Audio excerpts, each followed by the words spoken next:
कानपुर में 7 महीने से लापता है युवक, पुलिस नहीं कर रही गुमशुदगी की रिपोर्ट दर्ज। बताते चले कि कानपुर शहर के गुज्जैनी थाना अंतर्गत जरौली का एक मामला प्रकाश में आया है, जहां एक युवक 7 महीने से लापता है और परिजनों के द्वारा शिकायत किए जाने पर प्रशासन के द्वारा गुमशुदगी की रिपोर्ट नहीं दर्ज की जा रही है। लापता युवक का नाम ओमकार सविता पिता राधेलाल सविता है। लापता युवक के परिजनों की माने तो ओंकार सविता, प्रमोद सविता उर्फ पप्पू सविता उर्फ पप्पू नाई, जो कि जरौली फेज 2 थाना गुज्जैनी कानपुर का निवासी है, के बगल के मकान में एक किराए के कमरे में रहता था।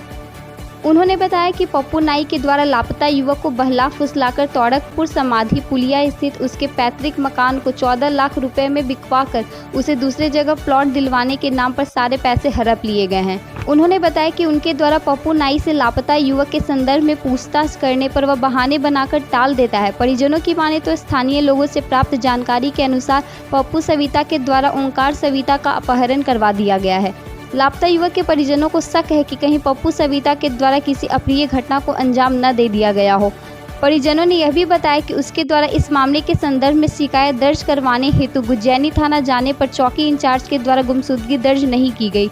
परिजनों का कहना है कि चौकी इंचार्ज को पप्पू सविता के द्वारा घूस दे दिया गया है, जिस कारण वह शिकायत दर्ज नहीं कर रहे हैं। लापता युवक के परिजन परेशान है तथा प्रशासनिक अधिकारियों के समक्ष लापता युवक की बरामदगी की गुहार लगा रहे।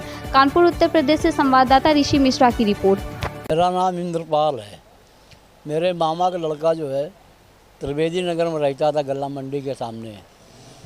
वहाँ पर जो है मकान बिकवाया पप्पू नाई ने और वो अपने साथ ले आया।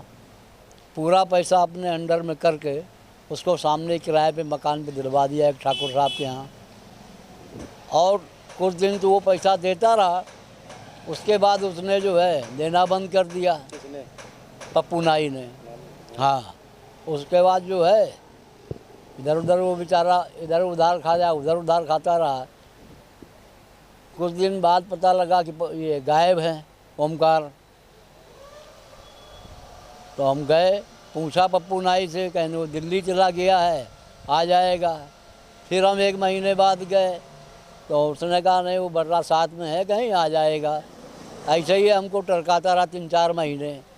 फिर 25 मार्च को हमें पता लगा कि पप्पू नाई ने उसको गायब कर दिया है। वहाँ के लोगों ने बताया कि यही इसके साथ रहता था, ज़्यादातर इसी के साथ घूमता था। पैसा भी इसी, वहाँ मोहल्ले वाले सब बता देंगे कि पैसा भी इसी के साथ पूरा है। लेकिन उसने जब हम पूछने गए तो एक दिन हमसे हड़काने लगा हमको कि तुम कौन हो। तो हमने कहा मैं उसके बुआ का लड़का हूँ, सगा बुआ का लड़का हूँ, और मेरा भाई है छोटा है, आगे पीछे कोई नहीं, तो हम ही लोग देखभाल करते हैं उसकी है। अकेला एक बहन है तो दिल्ली में है। तो खैर कुछ नहीं, उसने हमको टरका दिया वहाँ से, मिलेंगे आके। फिर एक दफ़े 3-4 लड़के लेके हमसे कंप्रोमाइज़ करने आया तो हमको मार हड़काने लगा। मैं गुज्जैनी थाने गया, वहाँ पे एप्लीकेशन दी, वहाँ भी मेरी बात नहीं सुनी गई। फिर मैं एडीजी के यहाँ एप्लीकेशन दी, वहाँ भी नहीं मेरी बात कोई सुनी गई। फिर मैं कमिश्नर साहब के यहाँ गया तो आज तक कभी हमारी कोई सुनवाई नहीं हुई है। पुलिस ने पैसा खा लिया है और हमको जो है अभी तक कोई न्याय नहीं मिला है। किसने पैसा खाया है? ये अशोक राज भर है, चौकी इंचार्ज जरौली। कितने पैसे दिए गए? 20,000। आपको क्या लगता है कि पप्पू नाई ने गायब करा दिया? पप्पू नाई जो है इसको ले गए, अपहरण करके कहीं गायब करवा दिया या मरवा दिया है। नहीं, अब तक 7-8 महीने आदमी कहीं भी हो तक किसी भी रिश्तेदार के यहाँ जा सकता था, हमारे यहाँ आ सकता था।